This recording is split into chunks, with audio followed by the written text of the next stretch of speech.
जैसा कि हम जानते हैं, सुप्रीम कोर्ट ने राहुल गांधी को उनके मानहानि के केस में 2 साल की अधिकतम सज़ा पे स्टे लगाते हुए उनको एक बड़ी राहत दी है।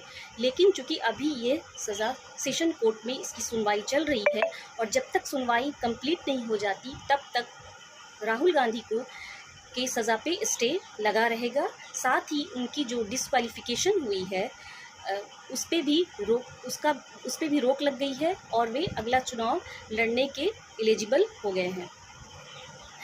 अब हम जानेंगे सुप्रीम कोर्ट ने क्या रीज़न दिया। सुप्रीम कोर्ट ने कहा कि पूरे इतिहास में अभी तक ऐसा नहीं हुआ है जब डिफेमेशन के केस में किसी को भी मैक्सिमम 2 इयर्स की सज़ा दी गई हो।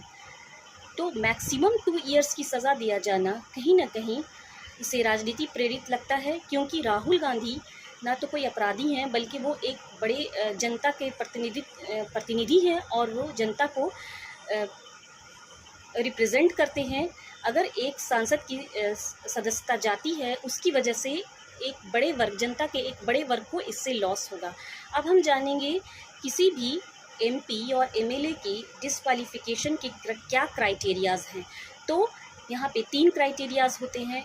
पहला होता है अनुच्छेद 102। संविधान के अनुच्छेद 102 के तहत किसी भी एमपी या एमएलए के लाभ का पद धारण करने या उसके दिवालिया हो जाने या उसके अनसाउंडनेस के बेसिस पे उसकी सदस्यता जा सकती है।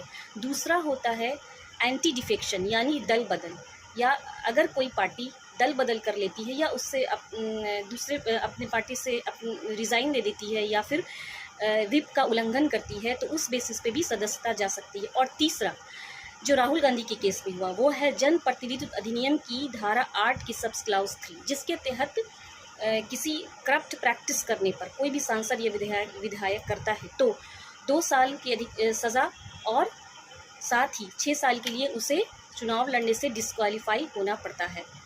तो ये 3 क्राइटेरिया थे किसी भी एमपी और एमएलए के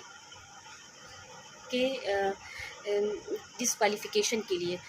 राहुल गांधी के केस में सुप्रीम कोर्ट ने यह भी कहा कि आप इस तरह के स्टेटमेंट देने से बचें, क्योंकि आप पब्लिक डोमेन में हैं और जनता को रिप्रेजेंट करते हैं।